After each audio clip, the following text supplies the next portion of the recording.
Hi everyone, welcome to my channel.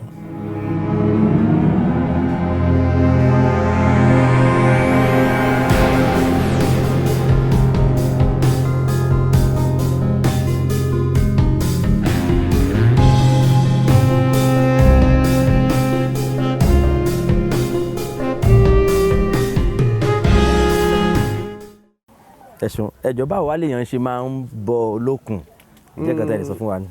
Mo sọ díẹ̀ náà lẹ́ẹ̀kan pé ìgbà tó lókun ń lọ ó ti fún àwọn baba ńlá tiwa ní àwọn èèwọ̀ kan ní àwọn àṣàmọ̀ kan tó sọ fún wọn wípé tí ẹ bá fẹ́ bá òun sọ̀rọ̀ ẹ mú èkuru funfun, àkàrà elépo, ìgbín, ọtí ṣẹ̀kẹ̀tẹ̀ àti bẹ́ẹ̀ bẹ́ẹ̀ lọ. Pé tó bá ti fi sí ibi tó òun ti kúrò yẹn, tẹ́ bá ti pe òun bóyá ẹ fẹ́ ṣàdúrà ń bẹ̀ ni o, ẹni tó nídìí ọmọ, ẹni tó nídìí ilé, ẹni tó nídìí ìrànlọ́wọ́, òun máa dá wọn lò. So nǹkan tá a fi ń bọ olókun nìyẹn. Ẹ ṣeun. Ẹjọ́ ǹjẹ́ àjọṣepọ̀ wà láàrin òrìṣà olókun, Iyemọja àti Ọ̀ṣun? Àjọṣepọ̀ wà láàrin olókun àti Iyemọja àti Ọ̀ṣun. Even àjọṣepọ̀ wà láàrin olókun àti Ọ̀ṣun tó dán mọ́rán tó pọ̀ gan-an, ṣùgbọ́n ìtàn tó wà níbẹ̀ tá a bá ní ká tẹnu bọ̀ ń sìn ó máa gbà wá lákòókò. Àjọṣepọ̀ tó wà láàrin olókun àti Iyemọja, omi ni wọ́n, omi ni olókun, omi ni Iyemọja. Ṣùgbọ́n tá a bá fẹ́ sọ, Ọ̀ṣun súnmọ́ olókun ju Iyemọja lọ, ṣùgbọ́n omi kan náà ni wọ́n. Ẹ ṣeun bàbá.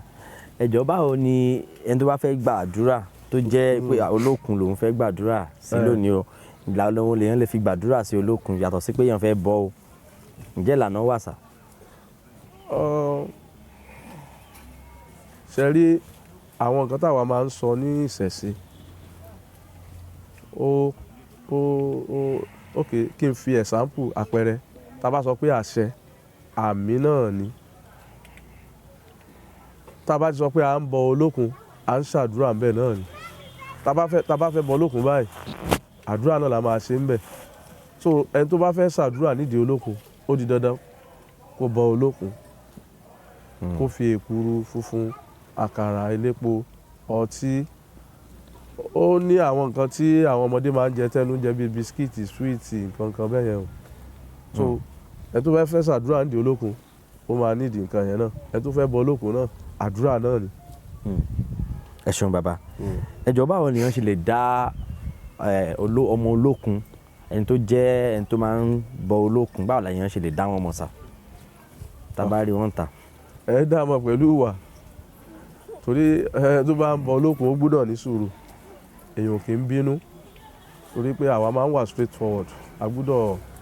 Òrìṣà olókun kò fẹ́ irọ́, kò fẹ́ kéèyàn ṣe báyìí ṣe báyìí ṣe báyìí.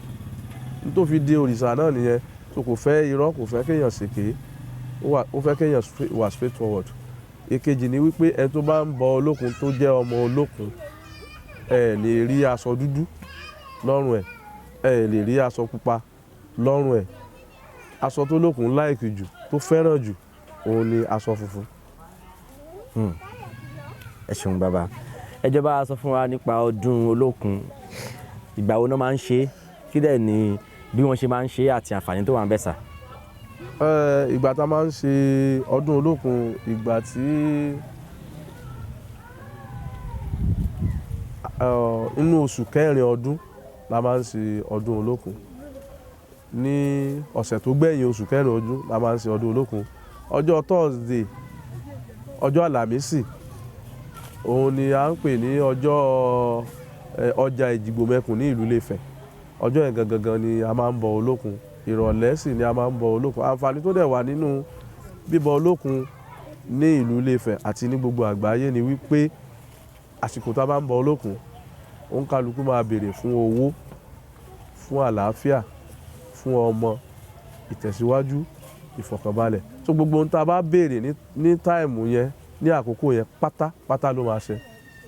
A kì í fi ṣèkà o, kì í ṣe pé ká fi sọ wípé èèyàn kan máa ṣe bákan, ṣùgbọ́n dáradára ẹ̀ ni wípé ká fi béèrè fún àlàáfíà wa ìfọ̀kànbalẹ̀ wa, ìtẹ̀síwájú wa, rírí ṣe wa.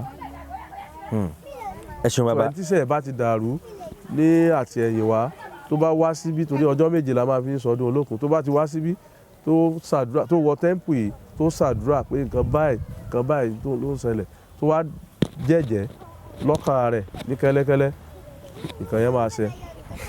tó bá ti béèrè Olókun máa ṣe fún un. ẹ ṣeun bàbá.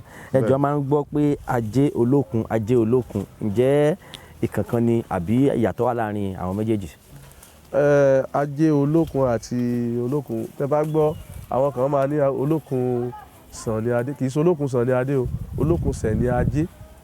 Ajé Olókun ló ní ajé, ajé àti Olókun ìkan náà ni wọ́n, kò sí yàtọ̀ nínú wọn.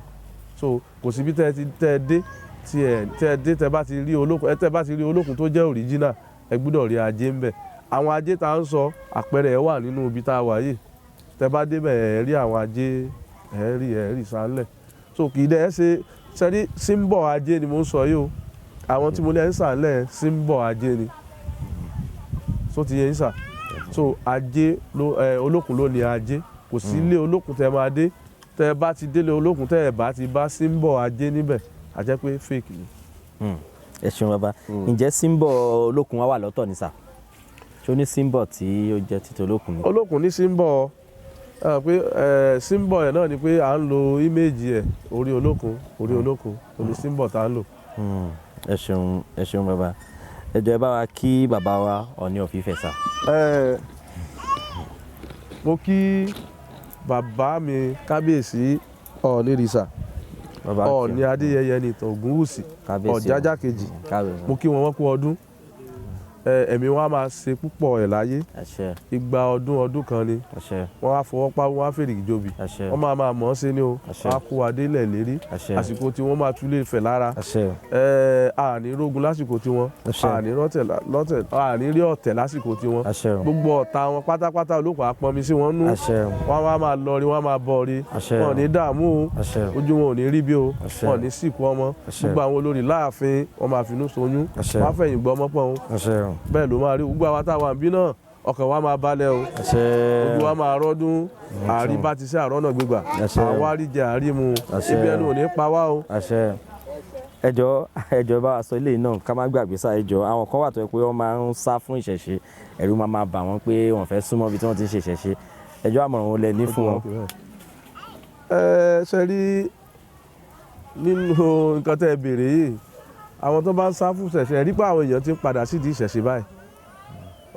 Ìṣẹ̀ṣe ló dára jù torí pé a kì í parọ́ ń bẹ̀, a kì í ṣèké ń bẹ̀. tẹ́ ẹ bá rí pásítọ̀ míì tó bá wà lórí ọ̀tà, á ní Ọlọ́run nìkan ló lè ṣèdájọ́ òun, pé kò sí ìdájọ́ òun sí lọ́wọ́ ọmọ ìjọ. tí àwa tá a wà ń bí, a lè sọ wípé ìdájọ́ wo sí lọ́wọ́ Olókun. ẹni tó bá ṣèké nínú ibi tí a wọ̀ lọ ń bẹ̀ yẹn, nínú ilé ibi tó Olókun wà gangan kó tó dẹnu ẹnu ọ̀nà táì, Olókun á bá wí. So ìṣẹ̀ṣe dára púpọ̀, tí àwa Yorùbá tá a gbàgbé àṣà wa, pàápàá jùlọ àgbáyé ká má gbàgbé àṣà wa. ìdí ni wípé táwọn olóṣèlú tán bá wọlé, wọ́n á ní kán mú Quran, wọ́n á ní kán mú Bible tán fi búra. tán bá lo ìṣẹ̀ṣe, ẹni tó bá mọ̀ pé omi lòun fẹ́ lò kó bu omi, kán bu omi, tó bá ti bu omi báyìí tán bá ti sọ pé Olókun, spirit Olókun ti wọbẹ̀, tó bá ṣe mistake lásán lórí ipò tó bá wà, Olókun á bá wí. So ẹ̀sìn wa ti dára, ó dára púpọ̀ ju ẹ̀sìn tá a lọ yẹn rí ti lọ. So káwọn èèyàn kan má bẹ̀rù ìṣẹ̀ṣe, à ń fèèyàn rúbọ o, à ń pààyàn sí, à ń géré èèyàn. kò sí gbódúdú kan bí tá a wà yìí, a lè wọlé. ó kàn jẹ́ wípé èèwọ̀ ẹ̀ ni wípé àwa tá a lè rí Olókun gangan òòṣà yẹn nìkan la lè wọlé ti ibi tó wà. níta dẹ̀ fi máa bọ́ ojú gbogbo ayé náà láti máa kó èkuru funfun, àkàrà elépo, a dẹ̀ máa ṣàdúrà ń bẹ̀ gẹ́gẹ́ bí n tó sọ. torí pé tá a bá wò nínú Bíbélì, Jesus Christ náà sọ wípé ká máa ṣe èyí ní ìrántí òun. So bẹ́ẹ̀ náà l'Olókun sọ wípé ká máa ṣe nǹkan yẹn ní ìrántí òun.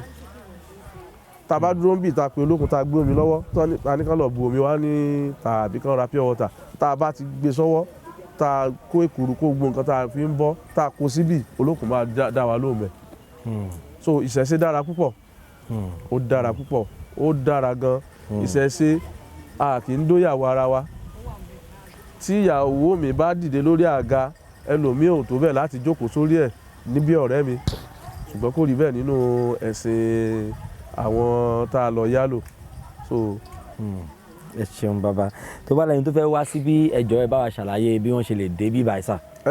Ilé Ifẹ̀ ò mú gbogbo èèyàn ló mọ Ilé Ifẹ̀ tá a bá ti dé Ilé Ifẹ̀ bus stop wa ẹyọ kan náà ní Làgèrè ni tá a bá ti dé Làgèrè tán sọ fún ọlọ́kadà pé àwọn ń lọ sí Temple Olókun ní Ilé Ifẹ̀ Ìlódè ló wà nílé wa lóde ọlọ́kadà á lead wọn débẹ̀. So kò sí kò mù ilé wa lóde ló wà ní Temple Olókun wà. ẹ ṣeun sà ẹjọ́ orúkọ yín lẹ́ẹ̀kan sí. Orúkọ mi lẹ́ẹ̀kan sí ni Ọba Ìṣòro Adéwọlé Sunday Ọba Olókun ti ìlú Ilé Ifẹ̀. ẹ ṣeun bàbá a máa rí yín bá o. Àmín. ẹ ṣeun.